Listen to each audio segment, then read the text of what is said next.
All right, friends, welcome to the Salt City Hoops live postcast. Glad to have you here. My name is Mark Pereira, and this is the first time all season we've been able to have a guest on video that you're seeing, the esteemed Dan Clayton from Salt City Hoops. And I say it's the first time because I hope the audio is working. I hope the video is working. So if you're there on YouTube, please let us know if there's any audio or video issues that you are running into as we get going live here. We're going to skip to the live I think it looks great to me. I hope you're in YouTube, and we're here to have a great conversation about the fabulous Raptors comeback win today a little bit, but most importantly, we're going to have a trade deadline recap to you about your thoughts about the Utah Jazz, their trade deadline, the league at large. We're obviously going to focus on the Jazz and our thoughts about it, but if you're on YouTube, please drop comments. Please let us know how you're feeling about the Jazz trade deadline. Ask a bunch of questions. This is a super open forum thing. We had to nix the spaces, so it's not quite going to be an audio show like a radio show, but Dan, how are you feeling about well, you can introduce yourself, please, and how are you feeling about like the Jazz general direction? Are you feeling good, bad? Where are you at? Yeah, I think it was obvious that they were probably going to that they were probably going to do some amount of what you might call a seller trade. I was hoping that if they did, it would be because the asset return was right, and I think they got a good asset. So it stinks to have to say goodbye to a player that we all loved, like Mike Conley. Less attached, obviously, to Jared Vanderbilt and Malik Beasley, but I think by and large, and I wrote about it today, that like there was a lot of stuff that the Jazz had to agree to make that deal happen, but they also got a lightly protected first out of it 4 years into the future when LeBron's going to be 42. So I personally don't have too many qualms about like, oh no, a second, oh no, another second. I'm pleased with what they got, and more importantly, I think it signals that they're going to start looking and functioning a little bit more like a true rebuilding team, where we're going to start seeing a bunch of minutes and opportunities directed at the youth. It sounds good, and thank you, Kenneth, for noting that you said Dan's mic has a weird echo. It might be because of my microphone. I'm going to try to mute that as whenever I'm not talking, but as we also had someone say that it sounded sharp, so we'll see how we do going on. So as long as we got people in here in the chat, love having you here again. Salt City Hoops live postcast, and this is also the live postcast and beer. I got to crack open my 6.3% raspberry blonde ale here from my Four Noses Brewing Company here in Colorado, and Dan it's Friday night, and Dan is busting out the Diet Coke on a Friday night.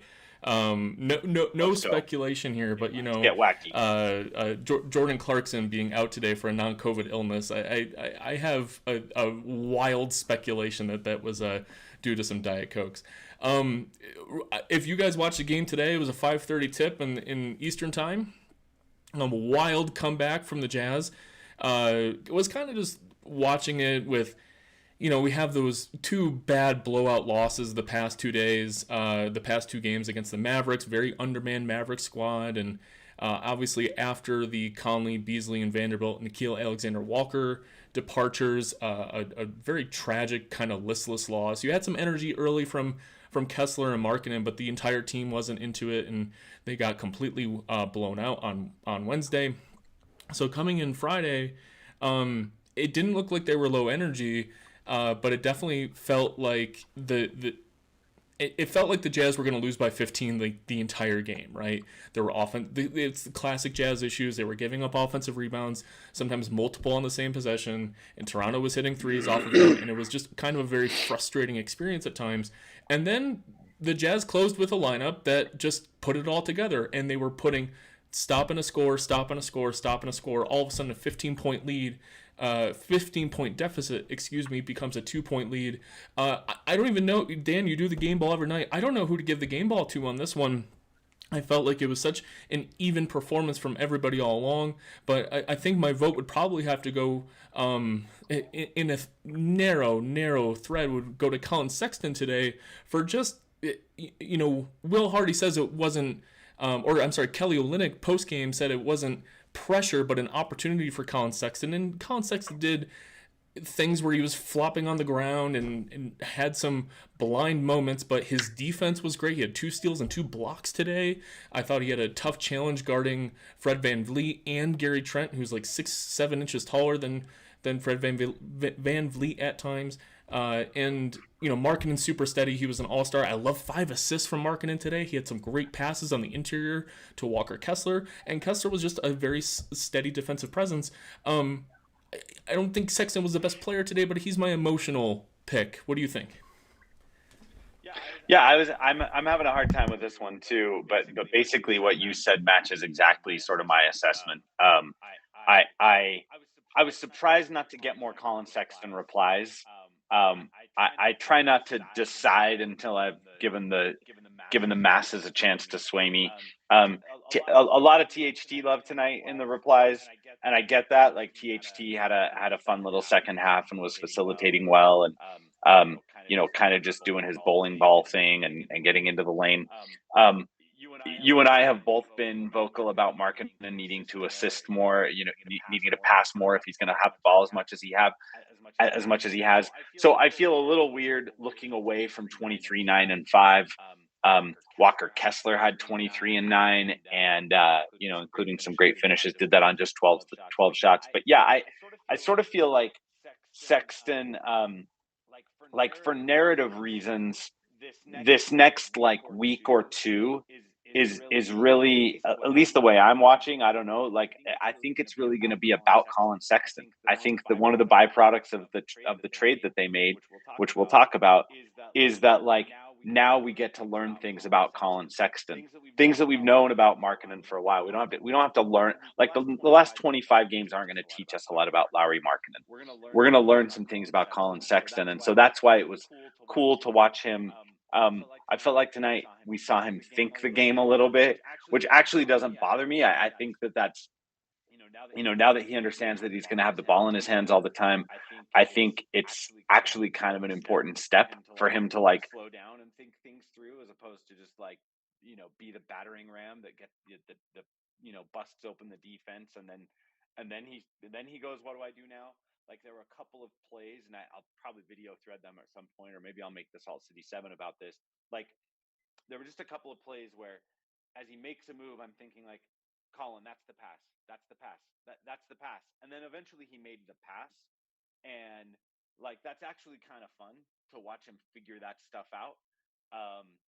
And I don't think it's going to be linear. I think he's going to have nights where he loses track of the reads and loses track of that court vision, but I do think that for a while now, it's going to be hard to watch games and not see everything through the lens of like, what is Colin Sexton doing with this opportunity? And tonight was very much like that for me, and I think he acquitted himself pretty well.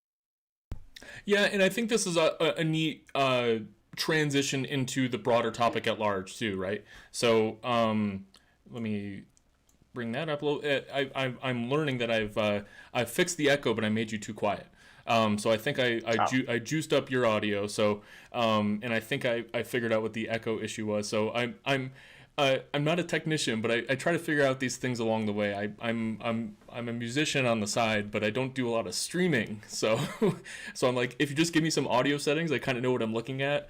But sometimes it takes a little work. So thank you to the folks in the chat who are trying to troubleshoot me from the side. So talking about Colin Sexton, his game today, and the wonderful comeback victory, I think it does kind of bridge into the trades that were happening, why we're making these trades, the direction we're going.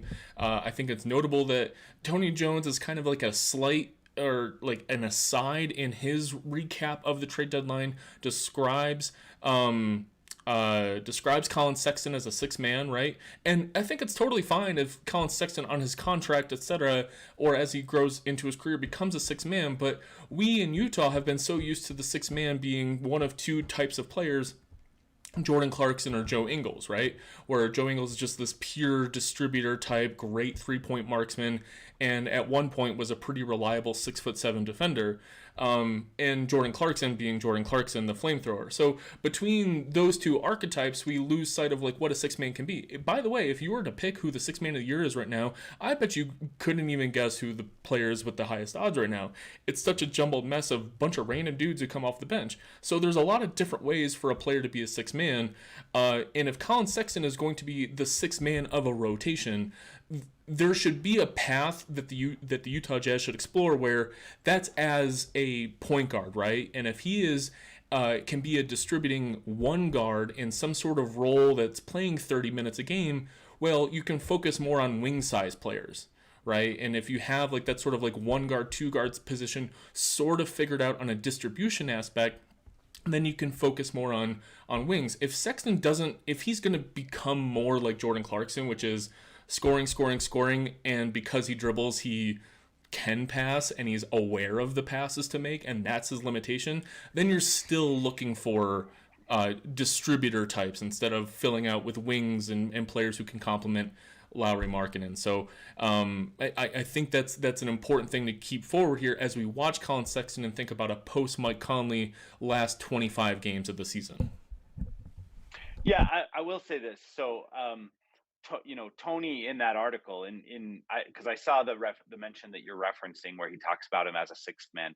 Like, I think the very next paragraph or right after that in the piece, he also said that the Jazz want to find out if Colin Sexton has more than sixth man level abilities in him. And so, that's consistent with what I've heard from people. Like, I do think that they view him as kind of more of a bench battering ram than anything else right now today. But I do think that there's real interest in figuring out if there's a more nuanced player that they can kind of chisel away and unearth. And look, here's one thing that Clarkson and Sexton have in common. They're the two guys on this team that almost anytime they want to, they can get inside the paint with the basketball. And that is such a valuable skill. It's a skill that, as good as Markkanen is, and we just learned today he's going to start a freaking all-star game as a replacement starter. That's not a skill that Markkanen has. That's not a skill that Mike Conley had, as good as Mike Conley was as a table setter. Donovan didn't. Like, Donovan had to learn how to kind of use angles and turn the corner. Donovan a lot of times would try to score kind of going parallel to the lane lines instead of cutting in and actually getting to the rim. So the fact that Sexton can basically get into the teeth of the defense at will is like I don't know how someone watches tonight and isn't at least moderately interested in Sexton if he can start to make just the simple A or B reads that are going to result from him getting into the paint over and over again and forcing the defense to react to him.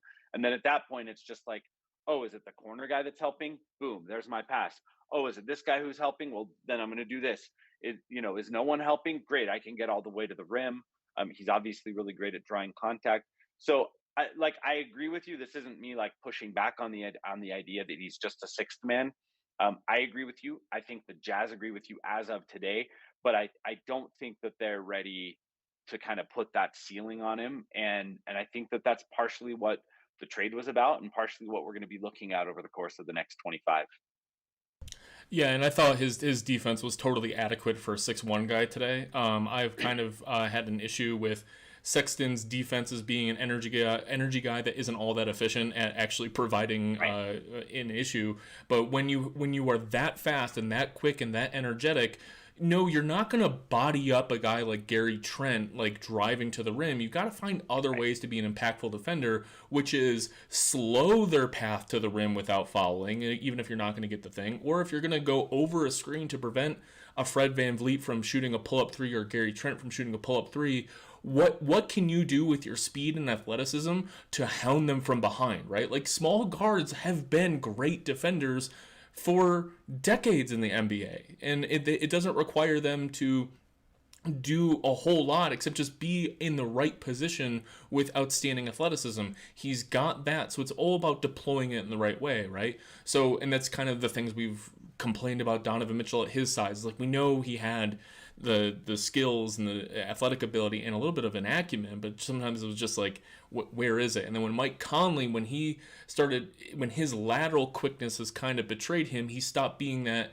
defensive menace that we got used to in Memphis. So I'm not looking for Colin Sexton to be the next, Memphis Grizzly Mike Conley type, but I thought tonight was a great example of somebody who uses energy a lot. And of course, when it comes to turnovers, I don't mind a guy passing into turnovers, but 2 of his 3 turnovers were just because he lost the ball to Gary Trent or Fred VanVleet when he was just like standing there.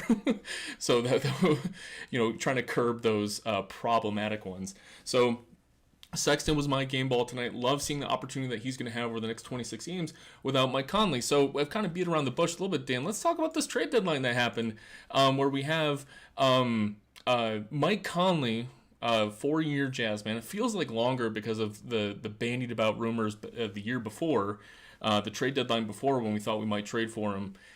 So it feels like Mike Conley's been around forever. It feels like he's been linked to the Jazz forever, but a nice 4-year stint for Mike Conley in Utah that is going to leave a long impact, a long tail of impact. He gets traded to Minnesota in a 3-team trade that sends D'Angelo Russell out of Minnesota into Los Angeles. And Malik Beasley and Jared Vanderbilt also go from Utah to Los Angeles. And to perhaps maybe duck the tax or give Minnesota a little bit of a sweetener, Nickeil Alexander-Walker is no longer a Jazz man. He ends his short stint by going to Minnesota. And for all those players involved, the Jazz get back 2 nondescript players, an expiring contract with Juan Toscano-Anderson, who will just be a guy, and backup center Damian Jones, who has a $2.5 million player option for next year. We'll see them in uniform, surely. Don't need to mention Russell Westbrook's $44 million contract that probably won't see the floor, but I don't... 47 million. I'm not quite 47. ready to see Russell Westbrook. If Justin Zanuck's comments today about, engaging with his ability to play on the court, I don't think that's even worthy of discussion right now, because I feel like it's like subterfuge, and I don't really know exactly what's happening there. It's almost like a threat to Jazz fans. You know what I think? I think that's honestly them sending a signal to Russ's agent that, like, hey, if you're not reasonable in a buyout conversation, then we'll just keep you under contract. I think I would bet that that's positioning to Russ and his agent to motivate him to, to be earnest in negotiations about what the buyout looks like. And sign the damn thing and get out of the building. So all of this being said, you get 1 first-round pick, a singular first-round pick. It's top 4 protected from the Lakers in 2027, so that's 4 NBA drafts from now. I was joking earlier. I was thinking, my wife is pregnant, and my 3rd son will be 4 years old when this draft pick actually conveys. If it does not convey, if the Lakers pick does fall in the top 4, it becomes the Lakers 2027 second-round pick, which they could surely jump up in the lottery, but that would probably be somewhere between 30 and 38, depending on like how that second-round pick could become. And so a lot of Jazz fans have some consternation. I'm sure we have a lot of people in the chat waiting for the question, how come we couldn't get more for Jared Vanderbilt, Malik Beasley, and Mike Conley? We've heard that all of those guys are worth first-round picks in some fashion or another. Dan, I'm going to kick it off quickly by mentioning that if you look at all of the trades that got done, we don't need to list all of them and talk about them, but it was very clear that players of Jared Vanderbilt and Malik Beasley's quality were going for multiple second-round picks. Like, we had the 5 second-round picks got bandied about several times yesterday, which was, or Wednesday, I'm sorry, or yesterday. My goodness, I'm losing thread of the calendar here. They were thrown around all the time. I'm not sure if teams were just not valuing them or teams were just hesitant to trade first-round picks. But either way, players of like decent bench quality were just not going for first-round picks. I think Beasley's like skill set was a little bit more unique and especially more in need for someone like Los Angeles, but Mike Conley was more of a neutral asset with his expensive contract, and we all know his limitations as much as we love him. And so Utah is faced with the situation of, we can acquire some okay second round picks, some maybe super protected first round picks, if you really compare the Jazz players to the available players on the market. And all, if we had acquired those picks, I just don't think that there's a way that you can trade for medium to bad assets and then trade that for a 2027 top four protected Lakers pick. You can't go to the Lakers and say, here's four bad picks, give me your great one. And instead we found a solution to say, like, yeah, I would have loved, I like more shit. I would love to have that. But with how many assets the Jazz have, all of a sudden there's like a premium asset now in the Jazz coffers. And I think that's what they're trying to sell us. And frankly, I'm buying it. Yeah, I agreed.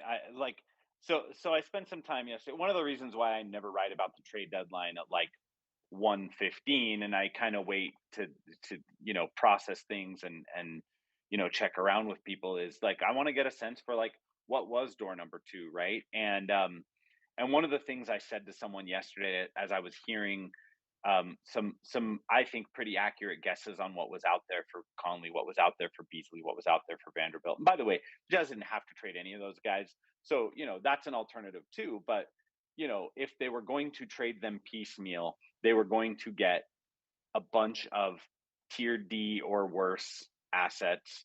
And the joke I made to someone yesterday is like, no one in their right mind is trading you Kevin Durant for 7 Royce O'Neals, right?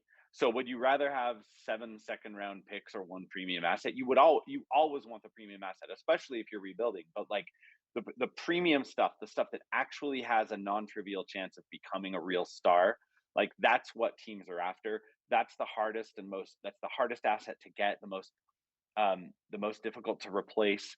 And so that is basically the idea here. Now the Jazz had to slap some protection on it, because look, players like Conley, Beasley, and Vando do not net you an unprotected pick. Like, go look at the last 30 unprotected picks that have moved in the NBA. Like, literally, go look that far back. I don't remember the last time that a fully unprotected, I mean, except like technically the pick that the Jazz got for Royce O'Neal is unprotected in the sense that it's guaranteed to convey this year, but it's also the least valuable of 3. It was pretty much always guaranteed to be a shitty pick. So, like an unprotected pick Yeah, with a and chance just of as a being top reminder, 10. the Jazz received an unprotected version of the worst of Yes. Houston, Philadelphia, or Brooklyn's pick. So in a dream scenario, Joel Embiid gets hurt or whatever, and James Harden does James. Well, actually, James Harden didn't start the year. When we made that trade, was James Harden on Philadelphia? Yes, of course. This was last year. Sorry, it was Philadelphia crashes and burns. Kyrie Irving and Kevin Durant. Who knows what happens with there? And Houston was terrible. Maybe that could turn into something. It was unprotected, but it was going to be bad. Yeah. About the non-protection, So obviously, like a GM is thinking, like, there's no way that in 4 drafts from now I'm gonna give up the number 1 overall, a guaranteed future star, right, for the right. Mike Conley trade, like, or the D'Angelo Russell trade if you're the Lakers, right, or the Malik Beasley trade if you really want to get denigrating about this. Like, they're gonna put some protection on it.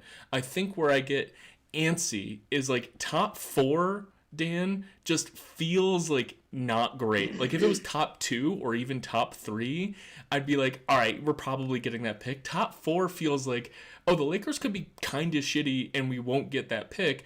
But then I have to like kind of shake myself out of it and be like, are we really like just not doing this deal over one selection? And I can only imagine how those negotiations go.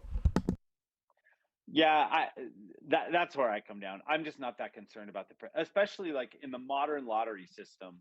In today's lottery system, the top 4 picks are all determined by ping pong balls. So the Lakers could go 0-82 in the 26-27 season, and they would still have a 50, I think it's a 52% chance of a top 4 pick.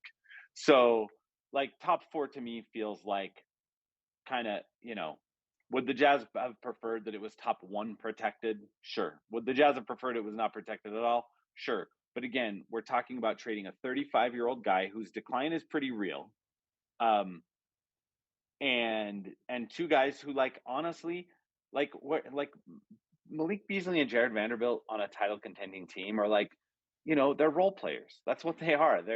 So I just, if you decide, okay, screw it, I'm not, I'm throwing my hands in the air, I'm walking away from the Lakers because I just can't stomach top four protection, then you're going to take those guys into the summer, and you're going to get seconds for Mike Conley, and you're going to get seconds for Jared Vanderbilt, and maybe you get like a top 20 protected first for Malik Beasley, but with salary coming back that you might or might not like what that salary's at. Like, it's fine. It's not doing this deal over the protection or over, oh, Minnesota wants second round picks because technically they're putting a better player by counting stats, a younger player in the deal. There, D'Lo is 9 years younger than Conley, and he's owed less guaranteed money from this point, from today forward. So, like, look, the Jazz could have said, like, oh, we're just being asked to, agree to too many stipulate. Now we have to take JTA and Damian Jones too. Oh, that's it. We walk away. And they would have gotten, instead of $1, they would have gotten like a couple of quarters and a nickel, and they would have been worse off for it. So I actually applaud them for like not getting too in their feels about any of these, what honestly are like minor asks. Like, when you own 15 first round draft picks, a team saying, hey, can I have a couple of your seconds, is not a big deal. You're not going to roster those second round picks anyway. Go ahead. Now, like, seconds are still worth something. You can still sell a second rounder on the marketplace for 2 or 3 million. So I'm not pretending like it's nothing, but in the scheme of team building, it's nothing. Like, in the scheme of team building, it's just like, yeah, that's not something that is useful to what the Jazz are doing right now. Those seconds, at this point in time, I can almost guarantee you that anyone the Jazz select with a second round pick between now and 2030 is probably going straight to the Salt Lake City Stars. Like, that's just the reality because of the sheer quantity of good young players and first round assets that they have. That's how their roster is going to look as we move forward, until they get to a point where they say, okay, instead of drafting with these picks, we're going to take 3 or 4 of them and we're going to go get somebody who's available now. And that's, I think, what the Jazz are also kind of priming themselves for with all this cap room. Yeah, you've heard me be very vocal about the Jazz pissing away second round picks in the past in ways that I thought was very unfruitful. Mainly because the Jazz had a championship developed roster of like they were trying to go for things, and it felt like unforced errors to give up second round picks as a couple with salary dumps. Second round picks for guys like Matt Thomas, who very clearly weren't going to be at all relevant to a playoff run. Like, Matt Thomas had an A-level NBA skill of shooting, but like an F- everywhere else. You can kind of understand that, but I would rather have a second round pick used on a 21-year-old with an A-level skill that you can say, like, hey, just try to make him pop for a little bit, right? Like, we had twinges of Mieoni of like, okay, maybe this guy can be that eighth or ninth man. He ended up, washing out of the NBA entirely, and also playing very terribly for Team Nigeria in the Olympics, by the way. Random things I know. And it felt like just pissing away picks on a team that just didn't have a lot to give up. Like, a team that had a very strong front seven players and needed to find any possible way to craft some end of the rotation players who can contribute. We're picking up Daniel House off of free agency to provide some pop because we just didn't have any other way to improve the roster over the past couple years. So, but in this situation where you have a complete blank slate and you've basically your entire asset base is enveloped in unprotected first rounders and pick swaps, the value of just giving those second rounders up to Minnesota after you fleece them over the summer in the Rudy Gobert trade. As much as we love Rudy, it was totally not worth what Minnesota paid. And you can, I almost kind of envision Tim Connolly of Minnesota just putting his hands on his hips and saying, like, we're not doing this deal unless we get 2 more second round picks. And then Rob Pelinka staring at Utah like, look, man, we don't really have many second round picks. Like, we need to kind of keep those if we need to, like, we're not doing that. And Utah's being like, fine, we'll do it for you, and rolling their eyes and helping out the annoying little brother and just kind of moving on.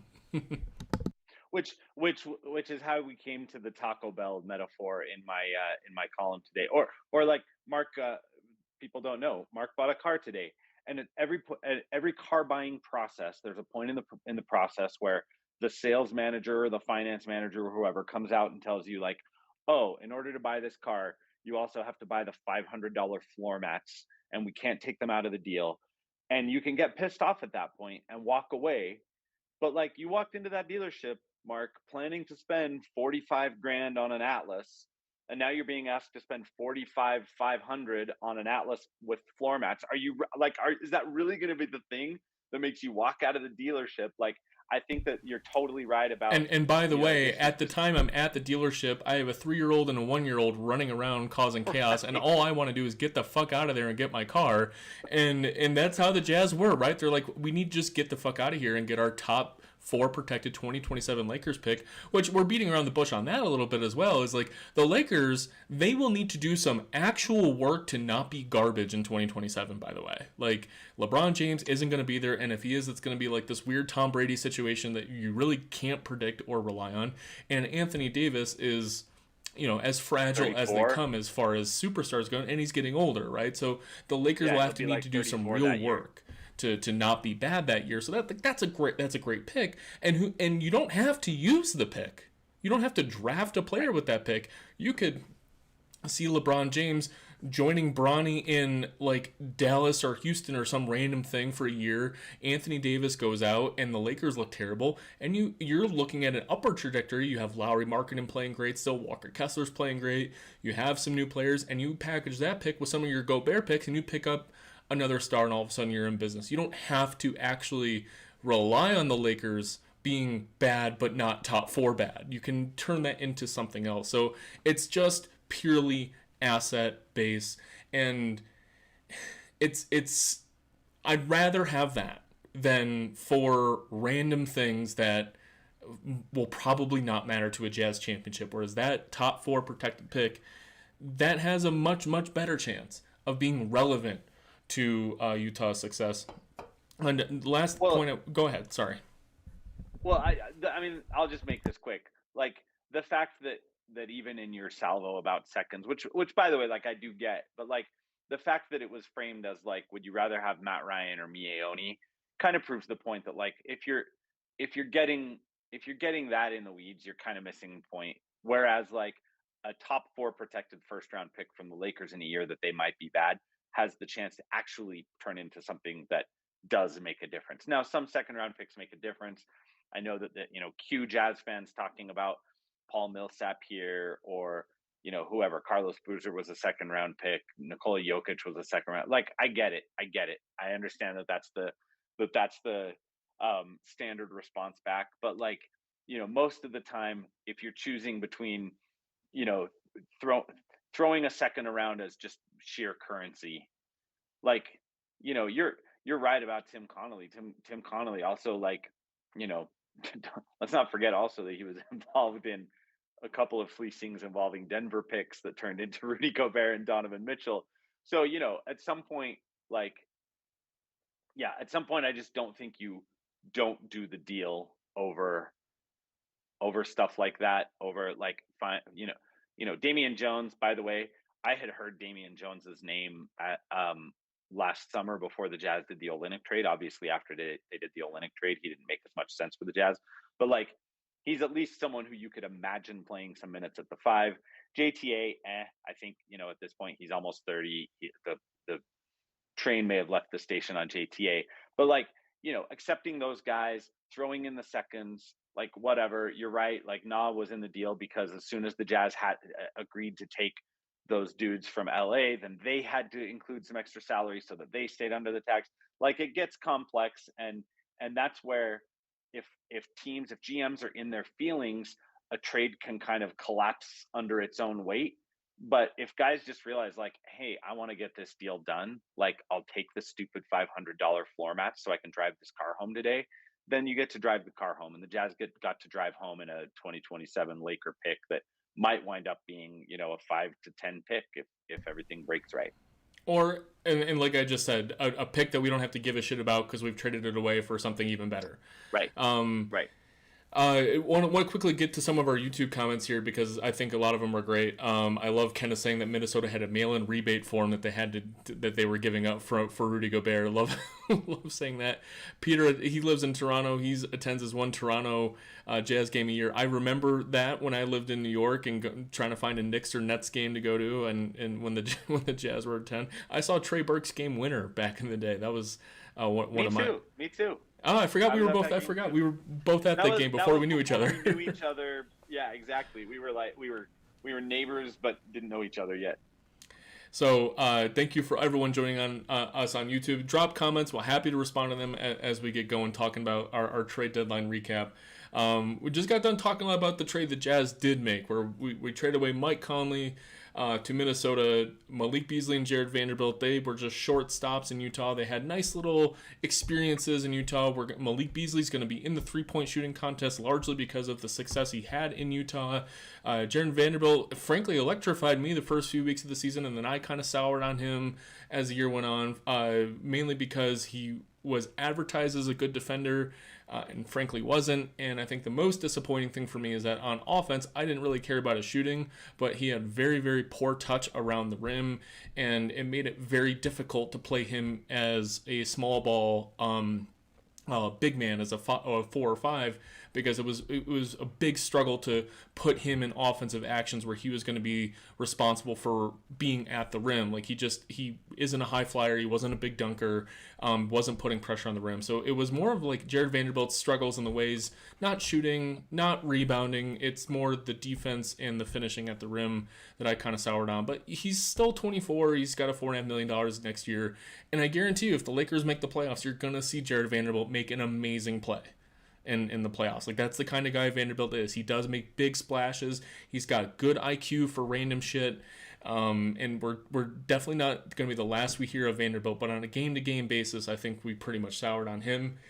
Mike Conley, loved having him here, and hopefully he finds great success in Minnesota for the next couple of years playing alongside Rudy Gobert and Karl Anthony Towns, which Towns is probably the best big man he's ever played with. As on the offensive end, I think you can unlock Towns' offense a little bit more because Towns has never really had a great distributor. D'Angelo Russell is not a great distributor for him, and we'll see what Conley does. But the trades that the Jazz didn't make, right? So if we're kind of tearing this thing down a little bit, why aren't we tearing it down all the way to the studs, right? Like, there's no reason for Kelly Olynyk to be here. He's under contract next year, but do we really need him to stick around? Jordan Clarkson, why aren't we making a Jordan Clarkson deal? Like, there's players that don't seem like they portend into the Jazz's future, and I think the market kind of speaks to why these deals aren't made. The Jazz just don't really have any need for second round picks or taking on bad salary going into the future when you're kind of building around a young and cheap squad. Colin Sexton, Lowry Markkanen, and Walker Kessler are all exceedingly cheap, so taking on money doesn't really make sense for that. So unlike Al Jefferson and Paul Millsap back in the day, where I was so frustrated that those players walked away for nothing, the Jazz weren't going anywhere, nothing was going to happen, and both of those players had real value to other teams. Instead, we let those players walk away for largely like nothing, if I recall correctly. Unlike that scenario, if Jordan Clarkson walks away this summer and signs with a different team, I just don't care. Like, I don't care about the seconds we could have gotten for him. Same thing with, Kelly Olynyk's under contract next year.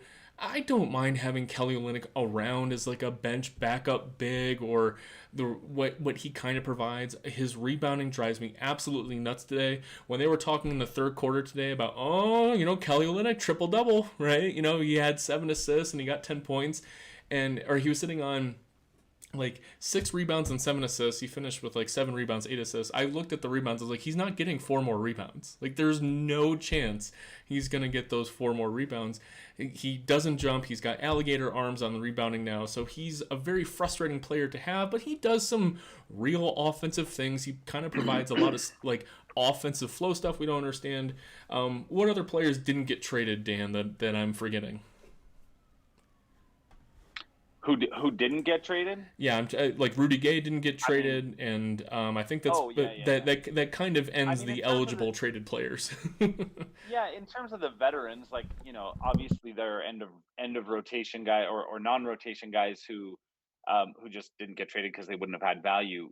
Rudy Gay is probably a negative asset at this point too. He kind of at the last minute publicly voiced a desire to play somewhere else, and then nothing came together, and that doesn't surprise me. If he's really serious, I bet the Jazz would listen to letting him go if he opted out of next year, but he'd lose $3.5 million in the process. So Rudy Gay tangent aside, yeah, Olynyk and Clarkson, number one, I bet that the Jazz probably could have gotten an okay asset, meaning you're either talking for those two guys about, same thing we've been talking about, the 3, 4, 5 firsts that players like Reggie Jackson got. Is Reggie Jackson that spiritually different? Seconds, to be clear. You said first, and let's be clear. Okay. Yes, thank you. Maybe multiple second-round picks. So you could imagine a scenario where they get even a top 20 protected first for Clarkson, or but attached to a bunch of salary. And clearly the Jazz prioritize having maximum flexibility moving forward as much as they prioritize having more pick 26s, pick 22s in the upcoming drafts. And then on top of that, the other thing I'll say, and then I'll shut up and let you react to all this, is the Jazz also, they want some grown-ups in the room. If you look around the league at some other rebuilding environments where they just said, whatever, we don't really need veterans. We're just gonna let the kiddies run the clubhouse. There have been some not great situations develop out of that. So the Jazz are fine with Clarkson and Kelly Olynyk sticking around. I think that honestly, even though the extension didn't get done with Jordan Clarkson, I bet that they have a feeling what it would take to get him back on a contract this summer. I also bet that, if he walks, that's not the worst thing. This is a team that is trying to be as flexible as possible so that they have as many ways to get great 3 to 4 years from now.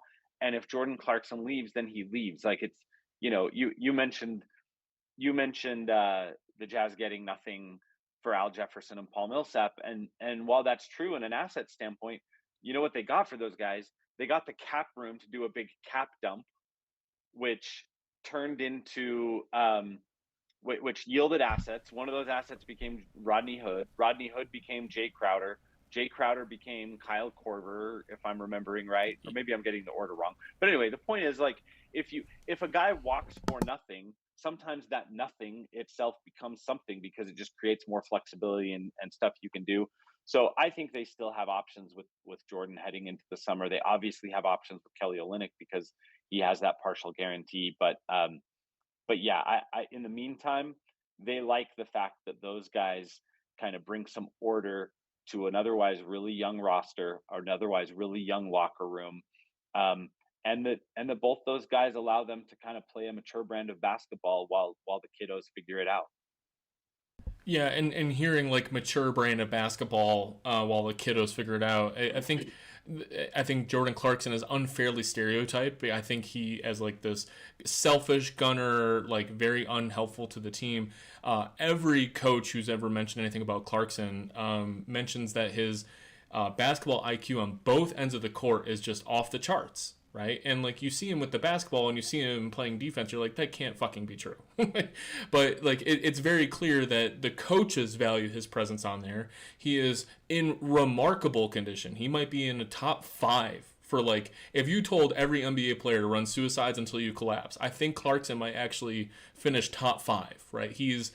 I think he's got a lot of natural ability that allows him to do that. But he's also he cares about basketball. He cares about playing. And I think he also, he has expressed a willingness to be hey, yeah, I like it in Utah. I like being around this younger team. If he was rating his bars of what matters to him, maybe winning a grand title isn't his most favorite thing in the world, and he kind of just give me good facilities, give me good coaches, give me freedom to be me, and I think Utah has enabled that, and it's given a culture and a grown-up aspect that maybe his his selfish runs to the rim are not exactly encouraging, but I think everything else about Jordan Clarkson screams, we want this guy in the building. It just becomes a thing of like, do you want to pay him $25 million a year for the next 3 years, right? Maybe you pay him next year those $25 million, but he's getting up there in age, and when he's 34, if do you want to pay him $25 million? Give him another player option when he's 35 years old. It gets dicey. I bet if it takes 25 million, the Jazz say, congratulations on getting that deal. Best of luck. I think that there's some hope that the extension they offered him was limited by the extension rules. They couldn't go north of about 16. That clearly wasn't enough for Jordan. Maybe he's misreading the market, or maybe it's right. Maybe he's right. Maybe he knows that there's 17, 18, 20, 22, 25 million out there for him somewhere. I think that the Jazz are willing to find that out. And if the number's too high, they just won't do it. The other thing I would say about Jordan, just as you were going into his attributes and the reasons why you want him in the building, the other thing about Jordan, and this matters on a young team that's like not just learning how to play, but learning how to be pros, like Jordan never creates any drama. None. Like Jordan is a drama-free basketball player. Now that also, like the other side of that coin is like he's also not a guy who really gets involved in like locker room. Like he's also not like there were probably times last year when they could have used someone who could speak up in the locker room and say like, hey guys, let's like be less stupid, or let's focus on the right things or whatever. Jordan is a guy who is content to just do his thing, exist inside his vibe, exist inside his flow.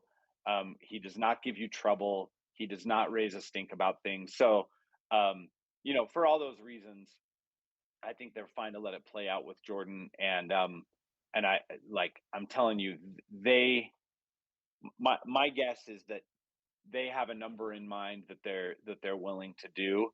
And I think that their read on the market says that maybe they think that that's not as unreasonable as it might seem, looking at the where Jordan's brand maybe was at certain points in the year.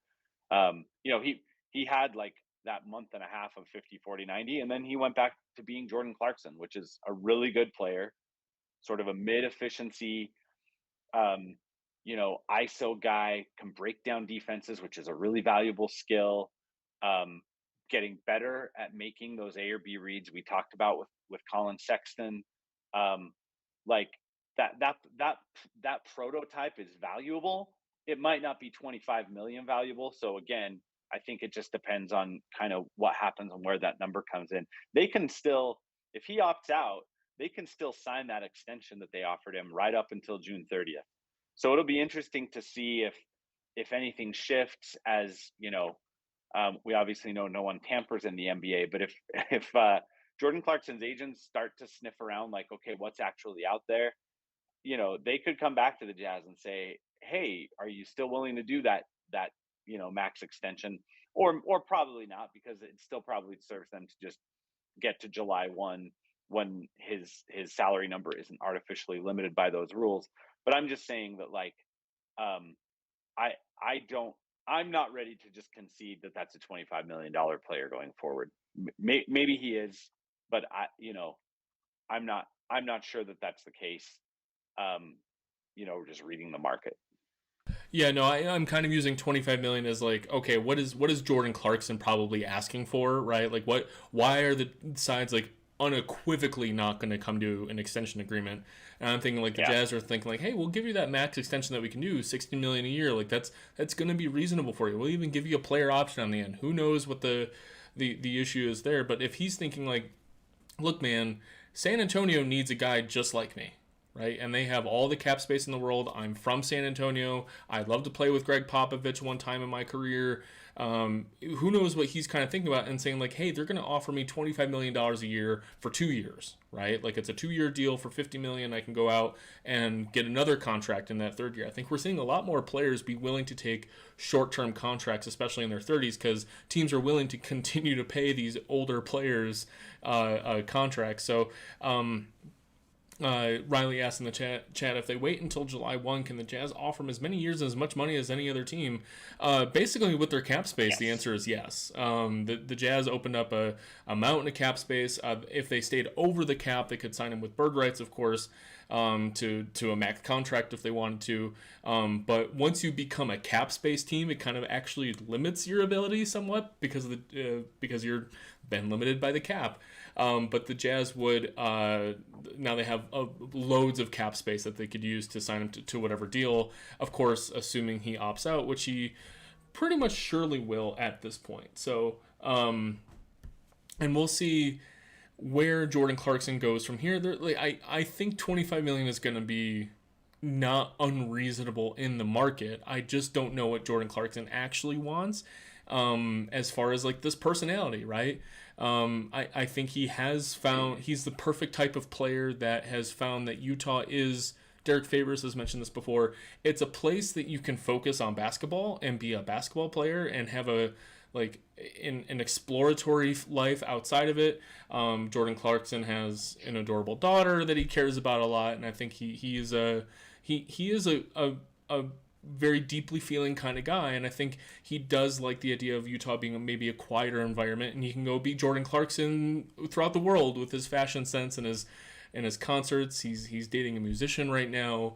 He gets to travel with her to a lot of different things, and I think Utah is kind of like a nice little thing for him. So we'll see how much cash will be there for that. Now, when we talk about cap space, largely because of Russell Westbrook's massive expiring contract and the expirings, and getting off of Malik Beasley and getting off of Jared Vanderbilt, who weren't making a ton, but they were making a healthy amount.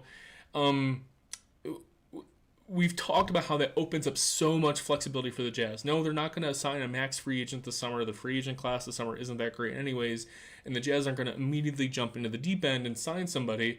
I have two things. The first smaller thing is, we heard that it was possible that Bojan Bogdanovic could have been traded for a first round pick before the season, but it was going to come with some negative salary assets. Now, I think that one does not beget the other. You can't link them too closely, but I'm looking at the Jazz cap sheet right now and I'm thinking like, Olynyk isn't great. And he has salary going on to next year. It's not like he was an expiring contract.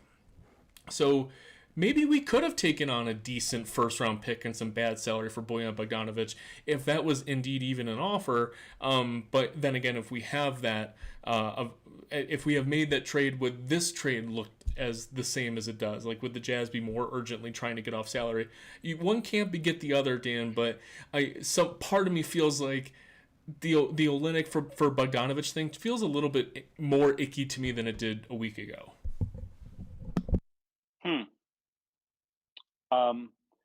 It doesn't to me, mostly because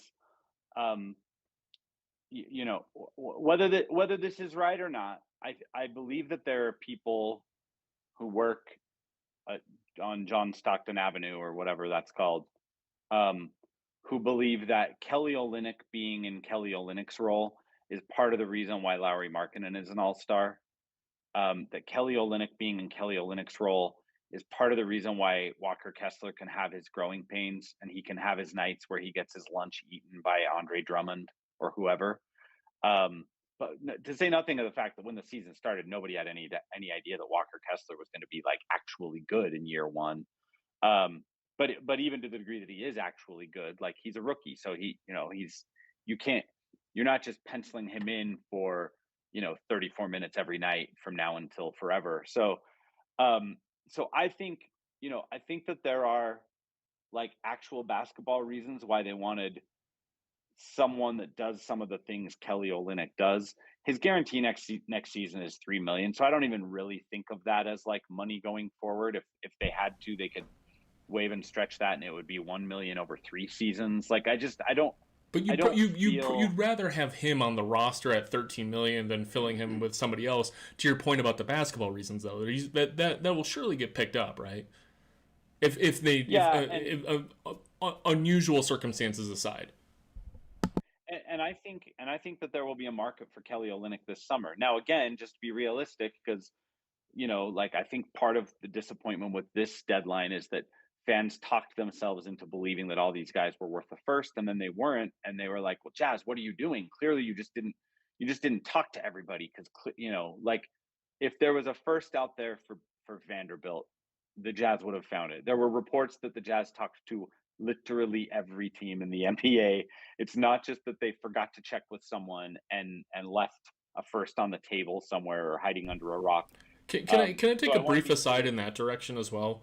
I Go think for it. part of the reason Jazz fans felt this way isn't just like people like you and me thinking like, "Hey, there's a first round pick available." It's like you had a lot of neutral, in the know people, Zach Lowe being chief among them, right? Who is in tune with everybody, and he has colleagues at ESPN with Bobby Marks, etc., Tim McMahon, etc., who are in the know about Utah, what they're thinking, and what the league is thinking. And they, without knowing what the league is thinking, they're looking at a player like Malik Beasley and thinking, that's a guy who could really matter for a finals contending team.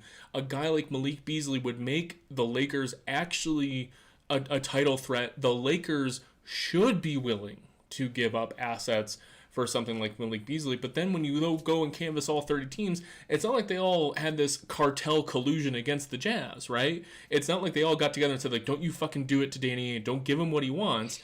It's more just like they all kind of got together, and it's almost like I feel like those 5 second round pick trades that we saw were like once you saw the first 5 second round pick trade, the one team who was like, I'm only gonna do this for 4, that price went up to 5 or something. Like all of a sudden, like 5 second round picks wasn't an independent thought. Like as the trade deadline kind of got going, it's almost like as if teams really did say, Kevin Durant going for all the unprotected first, and how much you had to get the first for Mike Conley. It's pretty clear that earlier on in the week that the teams just that it wasn't available. Now, should they have traded a first for Malik Beasley on their own? Should they have traded a first for Jared Vanderbilt on their own, right? You have Boston trading 2 seconds for Mike Muscala to sort of like short. He's a 32, 31-year-old backup center who might play 8 minutes in a playoff game just to keep them afloat against the Bucks, right? Would you rather have paid a protected first round pick for Jared Vanderbilt to sort of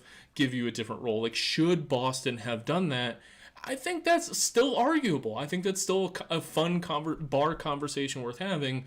But the market is the market. It's not like the Jazz didn't do their job or pull the strings a little tighter. It's just that's what the market was, and that's why Jordan Clarkson and Kelly Olynyk are still on the team, and the other 3 players had to be collected for a premium asset. The market was just what it was, and now don't complain about the Jazz. Complain about the market. Like, should they have paid more? That's a different discussion. I think that's an interesting one to have. And I think a lot of teams could use a player like Malik Beasley this playoffs.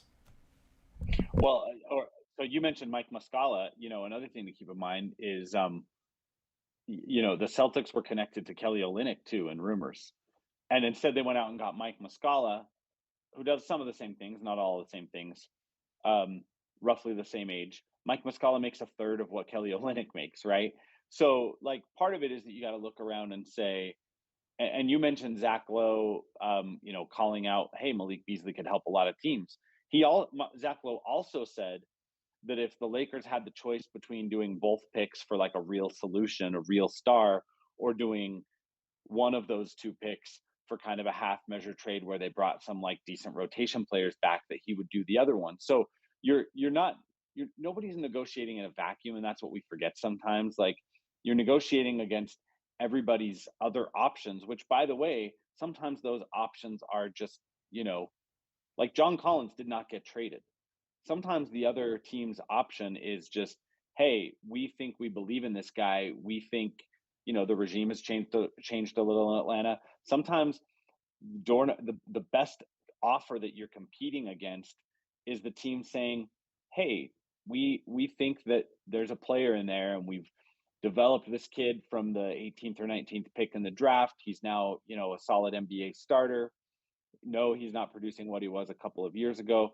Like that's what you've got to satisfy if you're going to another team with, with what you think could really help them. But they have other things that could help them, and they also aren't, they're, in a lot of cases, they don't have to make, trade their guy. The Lakers obviously were in a position where they probably had to make a trade.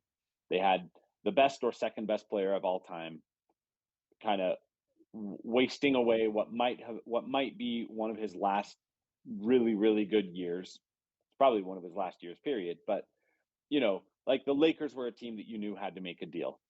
Um, there were other teams that you knew were probably going to make a deal. There were a lot of teams, Chicago came out of this deadline without making a deal. Chicago's in this weird place where they're supposed to be good, but they're not. And there's no incentive to be bad because they owe their pick to Orlando anyway. So like everyone thought Chicago was going to have to do like that they had to. That it did not make sense for Chicago to sit on their hands because they had to move one direction or the other, and they didn't. So, sometimes you just, like you said, you just can't walk into another team's GM's office and say, okay, here's what you're giving me for Jared Vanderbilt. Here's what you're giving me for Kelly Olynyk. It doesn't work that way. And I'm not directing that at you. I know you know that, but sometimes it's easy to forget that when we analyze trades in the age of NBA 2K or Real GM or whatever or Fanspo.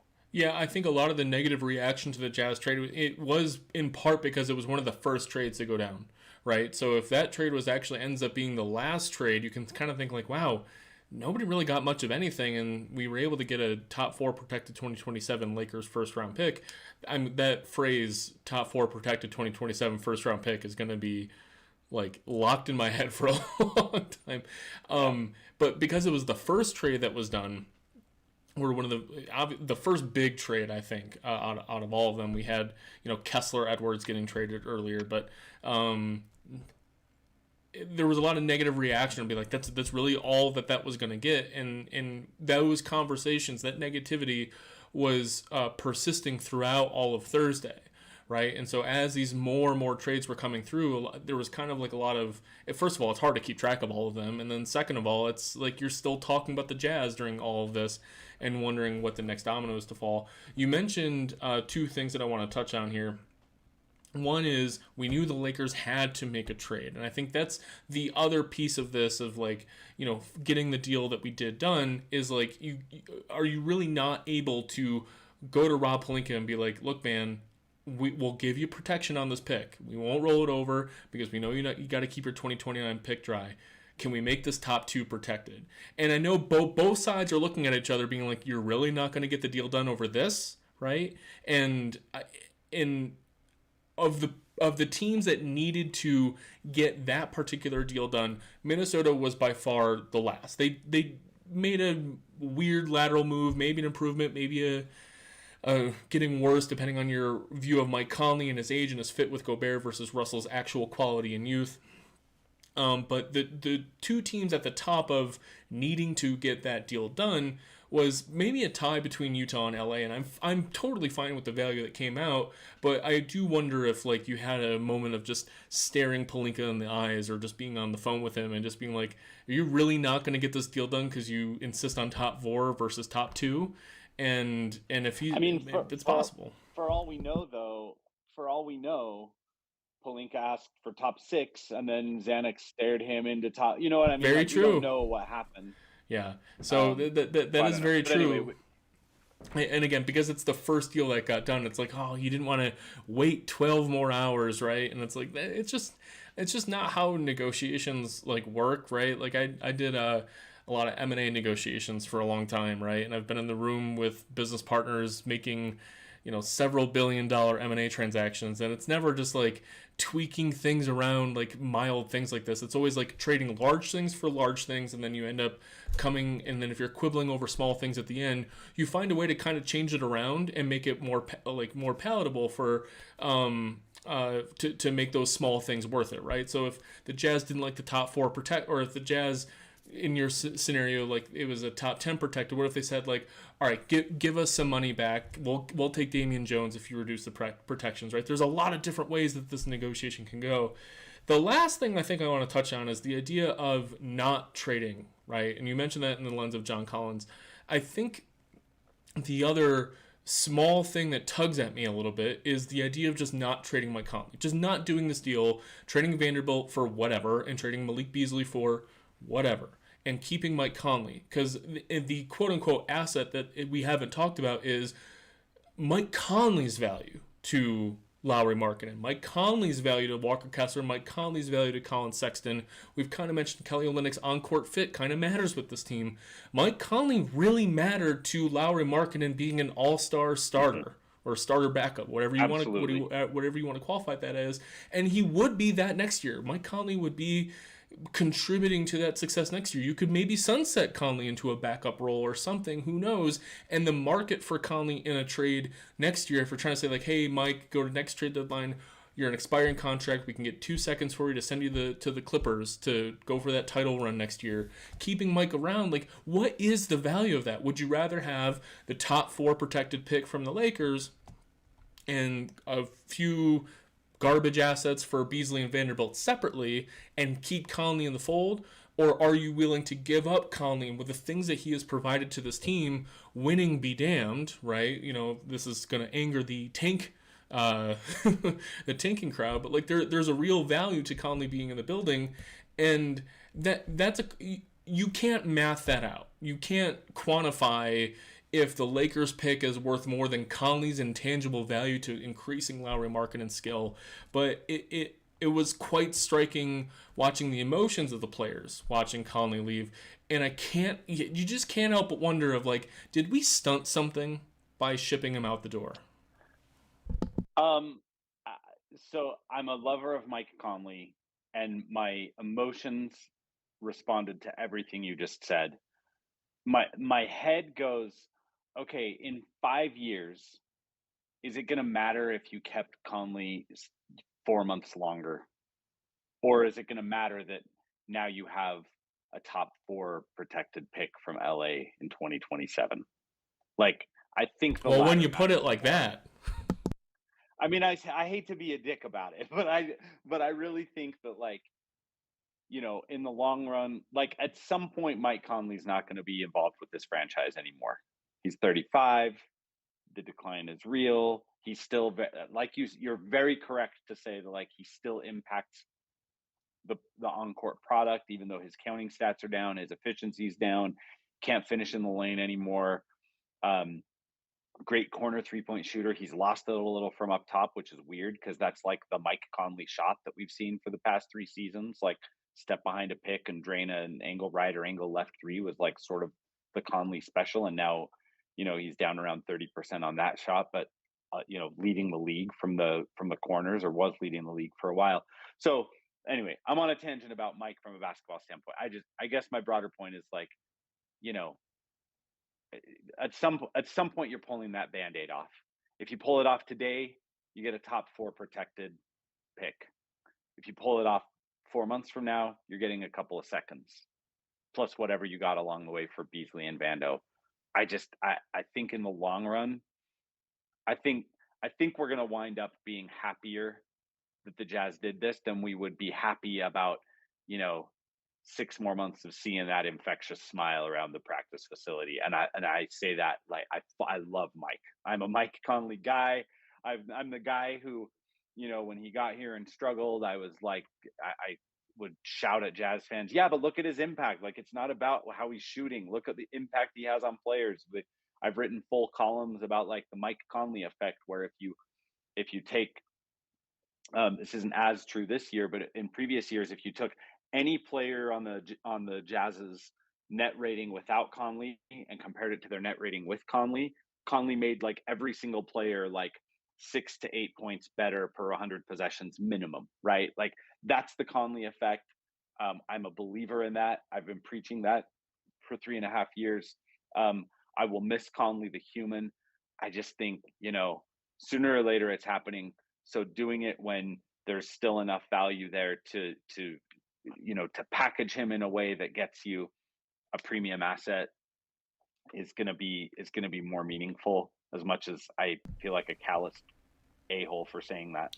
No, and it's less about the humanity and more of just like, is there additional skill levels to unlock out of other players that we're not going to have because of a Conley offseason, right? An offseason program, a training camp that you have an entire season of encore product. I ultimately come out in the same way you do, I think, is like, I think playing 2/3 of a season with Mike Conley for a guy like Lowry and Walker Kessler, like, they got a lot out of it. Like they got like a real basketball sense, and hopefully, and Colin Sexton, we complain about him and who like his point guardiness of Colin Sexton, but he's a real ball handler. He's a real like one guard in some capacity, and I think we can now carry these forward and say like, all right, Lowry can be his like in he's growing as a player in a different capacity. Now, Walker Kessler has played with a real point guard. He's learned not to just like throw his thumb up on what direction screen he's setting.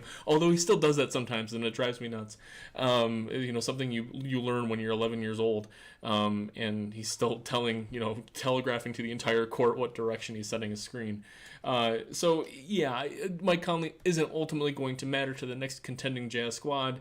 I just think it is notable that in such a short time, what these players have said about him and what they have meant to him, not just as a person, but actually for like actual basketball quality. Like Kessler has talked about that quite frequently. Yeah, and that will matter. My last point on that, and this is like a 12-second thing. I fully agree with you. I think that playing with Mike Conley for a period has been massively important to all the guys you mentioned. I think equally important to all of those guys is now going to be learning to play without Mike Conley.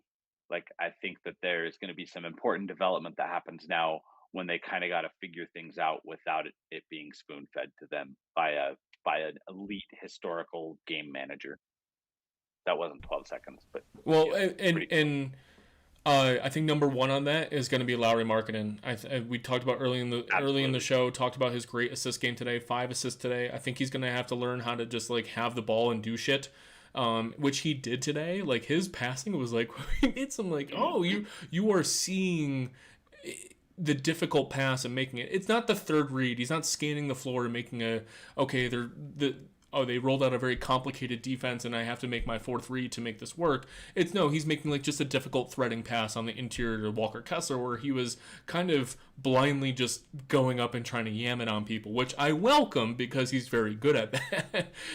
But sometimes it's like, all right, the dump off to Kessler is going to be there. It's something that Favors learned, I think, fairly early on in his career as he was playing, and it made Favors kind of like a more versatile guy that when we got Rudy Gobert in, we could play those two together and not have the 29th offense in the league. It was kind of an awkward fit at times because Favors learned some of that basic pass and kind of made him as a useful 4 out there.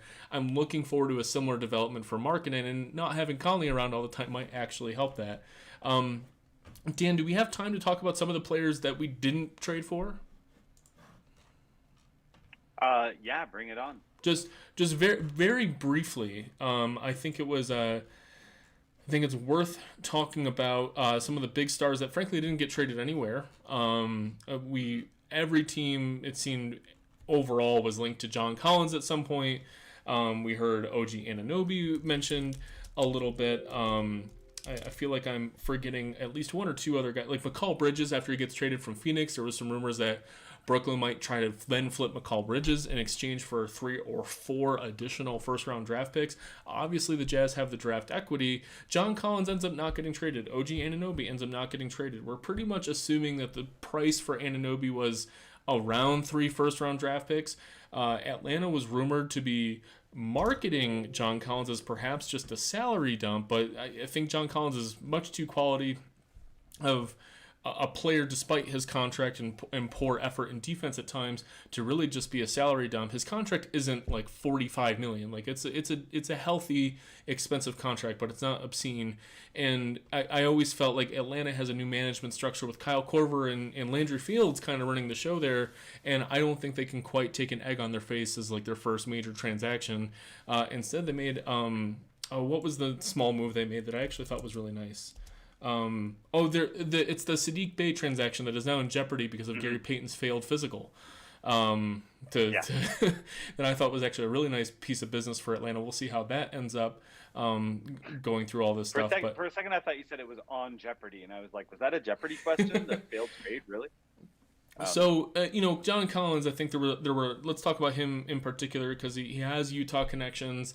There were a lot of fans thinking like, hey, if Atlanta's not giving up much for him, he would actually fit in really nicely with like a large lineup of Lowry and Walker Kessler as a guy who you can really deploy in a lot of different situations. He's a second draft kind of guy. He's not the typical second draft kind of player where he failed in his first location and now you're trying to recover his value. But it is like a guy who has only played for one team, has played it for a litany of frankly bad coaching. He's played with a very difficult co-star in Trae Young, which is, Trae Young will set you up and you'll have a good offense, but like it doesn't seem like Trae Young is the easiest team first kind of idea to build around. And he's got defensive limitations. So do you kind of give him what does John Collins look like in a new light, just like Lauri Markkanen? Is that worth a first round pick or two? Instead, the Jazz kept the powder dry. I don't think I've given this a lot of thought as to like, would I do that? Because we don't know what Atlanta's actual asking price was for John Collins. There's obviously a reason they kept him, so the price was probably high. Would you have been aggressive for John Collins, or are you in favor of kind of keeping this powder dry and having all this cap space? I actually think that the reason Atlanta has him is kind of the opposite. I think that the new regime there decided that maybe they could breathe life into John Collins. Landry Fields and Kyle Korver are both former players and felt like maybe that maybe they could be the John Collins whisperers. I don't think the Jazz were ever going to be aggressive enough to put a pick in a deal for Collins. I think that I believe Tony Jones was reporting that I think Tony Jones said this, that they were hoping to get a pick back actually, because John Collins is good. He's a nice, solid, starter level player who's making like low end star money. So I feel like the Jazz feel like there's a little bit of delta between his production and his contract value. And would they have done it without a pick? I think they probably would have if they were only giving up like Malik Beasley and Jared Vanderbilt. But it looks to me as though he kind of got taken off the block at some point. I think it's meaningful that like an hour before the deadline, someone was already tweeting, John Collins is expected to stay in Atlanta past the deadline. Like he was not. Yeah, like phones down, stop asking. Yeah, I think by the finish line, he was not as available as he was at a point earlier in time. The other thing I'll say about John Collins real quick, I have been saying that I think Collins makes some sense in kind of both ways that Walker Kessler. So Lauri Markkanen is like, he's a star. We can argue about whether he's a number 2 or a 1B or a number 3 or whatever, but like we now know that like Lauri Markkanen can be part of your 2 or 3 man core that you start a team around. We don't know that yet about Walker Kessler. So, one of the reasons why I like John Collins, and I have said this publicly, is that I feel like because he's kind of a 4-5 and Lowry's a 3-4 and Kessler's a 5, that Collins makes some sense whether Kessler becomes a guy that like you're going to play 32 minutes a night forever, or if Kessler becomes more like a Zubac kind of guy who like you want him when you want him, and you also want the option of playing smaller and doing what the Clippers do with some of their alternative lineups when Zubac isn't playing as much, like that John Collins makes sense in that standpoint. That's what I've said publicly. I've actually heard some pushback to that idea from some people who I kind of trust on this stuff, saying that like Collins' defensive limitations make him a little bit harder to be that positionally flexible with. And having said that, I do know the Jazz like him. I do know that they consider that, they probably felt like he was a little overpaid, but they like him. I wouldn't be surprised if they asked about him again in the summer. It wasn't in the cards this time. And again, I don't think that was a function of price. I think that was a function of Landry Fields and Kyle Korver saying like, hey, let's see if we can smooth some things over and give this guy another shot. Yeah, and just to put out the salary cap figures for John Collins for the record, he'll make $25 million next year, $26.5 million the year after, and will have a player option for his age 28 season of another $26.5 million, which based on his trajectory, that it's probably you decline that and try to get another 4-year offer. So this summer you could look at it next trade deadline. You could look at it. He's got a contract going on for a little while, and I think we're going to learn a lot about the Utah Jazz going forward. To make it seem like if a guy like John Collins is worth it, or other players like OG Anunoby, who wasn't traded, Pascal Siakam, who wasn't traded, the Chicago team, who, they have a lot of issues with whether Lonzo Ball is going to play another NBA minute, and what Zach LaVine's situation is, and there will be a lot of clarity, I think, over the next 365 days. Whether, like, what direction Utah should take, how aggressively they should do it. They have a lot of draft picks. Dan, frankly, what I'm so excited about is this just doesn't happen in the NBA, where the Jazz are completely rebuilding. And regardless of what you think of Markkanen's ceiling, his floor is league's best second banana, right? Like, where he is an all-star starter who can operate as just this perpetual off-ball threat, but if you give him the ball, it's probably going to be a bucket. And defensively, he's been frankly a great surprise this year as to being a frankly adequate defender. So we are rebuilding with this amount of unprotected draft picks going forward, and we have an all-star in the building who makes in the teens for a salary. That's that is, I don't think Jazz fans have really appreciated the value of a guy like Markkanen. Maybe it's just because of Markkanen's skill set, and sometimes it's just not flashy in his position. I really don't know what it is. His personality's understated too. True, right? which frankly is perfect for Utah, right? Like a guy who I can't think of a player with his cold weather background and his very quiet family life to be like, the Utah Jazz are perfect for a guy like Lauri Markkanen. And yeah, maybe he isn't as electrifying, and he's not going to hit the headlines for other things that you might have from like Donovan Mitchell in the past that we've always really appreciated. But that's absurd. The trajectory the Jazz can go on, and I think they're smart to stay on a 3 or 4 year plan, but you also don't want to waste that. It's kind of like having a quarterback in the NFL who's still on his rookie contract. If you have a quarterback who's a very good quarterback, instead of paying him $70 million a year or whatever the NFL contracts are these days, you can build around him. And I think the Jazz would be wise. Maybe not next year. We'll see how, the improvement of Sexton, Kessler, and whoever they pick up in the draft this year, or in free agency or whatever, and see how the team kind of builds towards the next trade deadline.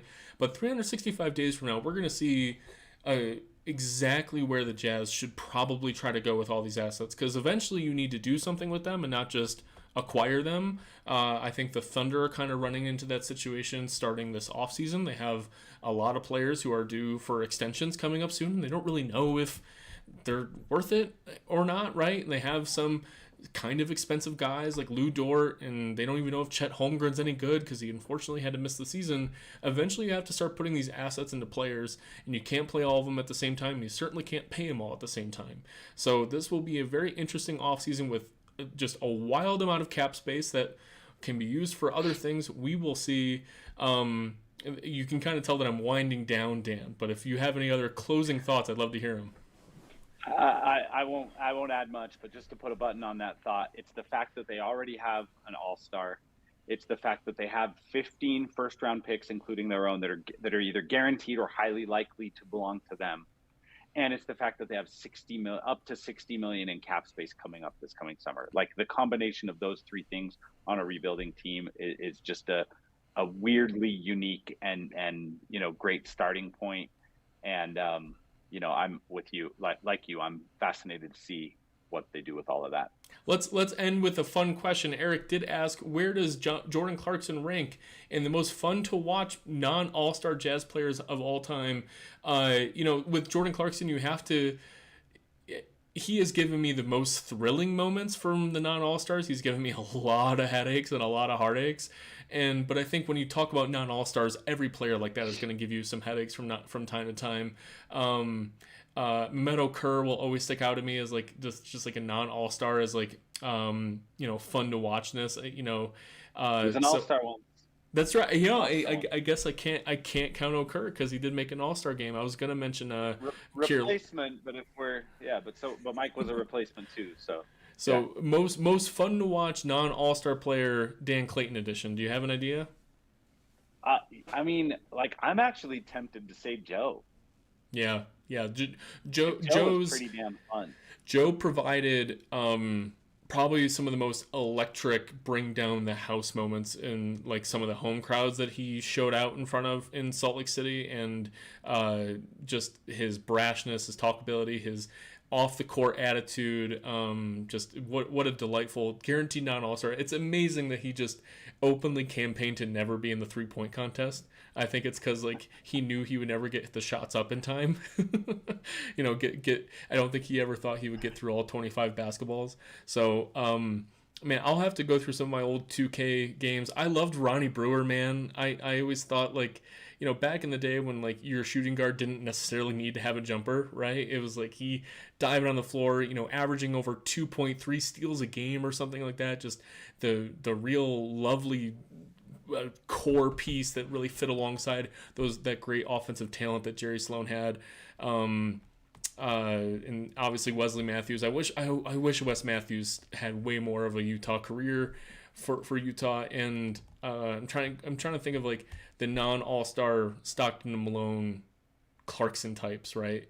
And none of those guys Like really electrified me. I don't know. like the Jordan Clarksons of that era were like your Brian Russells, your Shandon Andersons, and those guys were important. But Brian Russell had a little flair. Shandon Anderson was just he was a good utility guy that was important to them and helped them make some titles run or some finals runs. It's a good question. I'd have to think about it more. I'm with you though that like Jordan, fun Jordan, yes, Eric, fun Jordan might top the list of fun to watchness, but also when Jordan is not playing well, he's supremely unfun to watch. And I'm not even referring to this year. I'm just saying like there were a lot of years where I was like, Jordan, look at all of the offensive talent around you. You just dribbled the ball 17 times and then airballed a floater. Like it's okay, just like be a little less Jordan. So like that clouds it a little bit for me. But like when Jordan's on and when he's doing the flamethrower thing, that one crazy quarter he had, like didn't he have a 24-point quarter and an almost comeback against Denver? Like that's hard to top. But Joe did that with like Joe was not quite that combustible, but then he had the personality too, and he would trash talk and he would slap the ball away from Paul George and he would, you know, do exaggerated flops to play to the crowd. I mean, like Joe was Joe, and I don't know. I would have to go back to. I also like the first team I covered full time was like the immediate post Stockton the Malone era. So I got to think through that group too because Yeah. there were some fun personalities there. Even though I think that group's historical importance in the franchise gets overstated a little bit because of that 142 win season when Jerry Sloan should have won Coach of the Year. But anyway, I'm rambling now. I think Jordan is a fine choice. Joe is a fine choice. That's probably the start of my list. But as soon as we click stop, I'm going to remember someone else I should have brought up. Yeah, Tricky UT says Danielle Marshall, which I think provides a little bit of a flair, but like it's still Jordan Clarkson and Joe Ingles to me. And I know it's probably recency bias, but I think those guys brought an attitude that we haven't seen. And our all-stars have provided some things. Like Darren Williams has provided some like amazing moments, and Carlos Boozer has provided some amazing moments. I mentioned Okur, but he doesn't count because he's an all-star. Kirilenko doesn't count because he was an all-star. But Jordan has given us a lot of moments. We're going to see a lot more of him towards the end of the year. This has been the Salt City Hoops live postcast and beer. We talked a little bit about the amazing comeback against the Raptors. The Jazz looked dead in the water for pretty much most of the game, flirting between being down between 10 and 15 points. They stormed back behind a lineup of Colin Sexton, Taylor Horton Tucker, Lowry Markkanen, Kelly Olynyk, and Walker Kessler. Ochai Agbaji started the first and third quarters, but he didn't have a great game, but the Jazz come back on the road against Toronto. This team post trade deadline, they had a big stinker on the trade deadline day after losing Mike Conley, Jared Vanderbilt, and Malik Beasley and Nickeil Alexander-Walker, and they came together on the road and they stuck together. They stuck to the game plan. They crushed the rim. They had over 70 points in the paint, which is an absurd number. They shot poorly from three, but shooting well at the rim means you were trying, you were attacking, and this team really does have it. And so after the trade deadline, this is also the Salt City Hoops trade deadline recap. And I'm very happy to have Dan Clayton here to talk to us about his thoughts about the trade deadline. Please read his piece on Salt City Hoops to give you some more like permanent thoughts in your brain about that. And overall, I think we agree that we're happy of getting a premium blue chip asset. Sad to see Mike Conley go. Appreciative of the quality that he's brought to the Jazz, to our young players, to Lowry, to Kessler, to Colin Sexton. And we'll see how Malik and Jared do in Los Angeles and how Nickeil does in Minnesota. From there, I will not be doing a postcast for the Knicks game tomorrow, but I might do a recap of that next week. Let me take a look at the Jazz schedule here to see what the next postcast will be. These Saturday, do they have of course, I was thinking like the Knicks game would be at noon Eastern tomorrow, but at least they're playing at 5:30 Eastern tomorrow, which is a normal schedule. Oh, they were linked to Obi Toppin too, and that. No. But, just to correct you, because since you did me the favor of correcting me on the multiple first thing, yes. 5:30 Mountain Time, 7:30. So my mistake. Yes. And then Indiana on Monday. That is also on the road at 5 o'clock Eastern. We'll do a live postcast for there. It won't be immediately after the game, but I'll go live around 7:30, 8 o'clock when I finish that game, and we'll talk more stuff about the Pacers and some other stuff on this road trip. We're back home not until February 23rd against Oklahoma City. And Jazz have a 5-game stretch of Oklahoma City, San Antonio, Oklahoma City. And I know the Thunder are a little bit plucky this year, and they might actually make the play-in. But that is for those of you cheering for a tank. We got some cakes on the schedule. I'm seeing Charlotte. I'm seeing Orlando. I'm seeing Portland, who might shut it down at some point. We got Oklahoma City. We haven't played Oklahoma City yet this year. We got 4 of those coming up. So we'll see how this tank goes, but for now it's about a 500 ball club. We'll see if they fight for the play-in, and we'll just see how the players progress. Dan, thank you so much for joining. Thank you for all of you on YouTube who have joined us, and we'll catch you next time. Good night.